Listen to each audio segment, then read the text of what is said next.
वजीर आला चंद्र बाबू नायडू ने सरकारी हॉस्टल्स में बुनियादी सहूलियात के फुकदान और तालिब इल्मों की गिरती हुई सेहत पर गहरी तशवीश का इजहार करते हुए एतराफ़ किया है कि इन इदारों में मसाइल हकीकत हैं।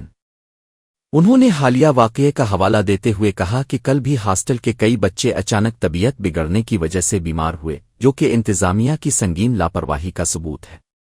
वज़ीर आला ने वाज़े तौर पर इंतबाह जारी किया है कि आइंदा अगर किसी भी हॉस्टल में तालिब इल्मों को सेहत के मसाइल पेश आते हैं तो इसकी बराह रास्त ज़िम्मेदारी मुताल्लिका इज़ला के कलेक्टर्स और वज़रा पर आयद होगी। उन्होंने हुक्काम को हुक्म दिया कि वो हॉस्टल्स के खाने के मेयार और सफाई सुथराई के इंतज़ामात का फौरी जायज़ा लें ताकि मासूम बच्चों की जानों को खतरे में पड़ने से बचाया जा सके। नायडू ने दो टोक अल्फाज में कहा कि अगर इस तरह के वाक़यात दोबारा रूनुमा हुए तो ज़िम्मेदार अफसरान के खिलाफ इंतहाई सख्त तादीबी कार्रवाई की जाएगी।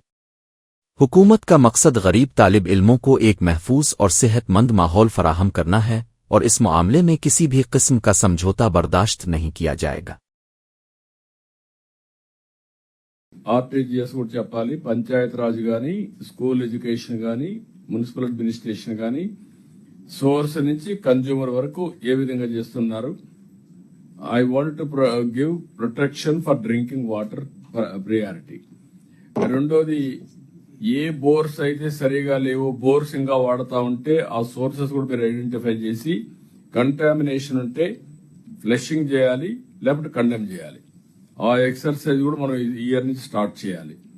నేను నిన్న ఒక డిస్ట్రిక్ట్ లో చూశాను. నిన్న కూడా నేను very clear, all welfare department అంతా కూడా కేర్ఫుల్ గా ఉండి రెసిడెన్షియల్ స్కూల్స్ ట్రైబల్ నిన్న కూడా ఒక ఊర్లో కంటామినేషన్ వచ్చి పిల్లలంతా హాస్పిటలైజ్ అయ్యారు. అది ఇట్ షుడ్ నాట్ రిపీట్ అవుతుందంటే మంత్రి గాని సెక్రటరీ గాని you will be held responsible. You down below you stream line everything. Otherwise ఇది కంటిన్యూ జరిగితే మాత్రం సీరియస్ తీసుకోవాల్సి వస్తుంది. అక్కడ ఆర్ఓ ప్లాంట్ ఉంది సార్, వాటిని ఇమీడియట్ సస్పెండ్ చేసేసాం. ఇన్ ఫ్యూచర్ ఆల్సో విల్ అవసరమైతే కొన్ని కఠిన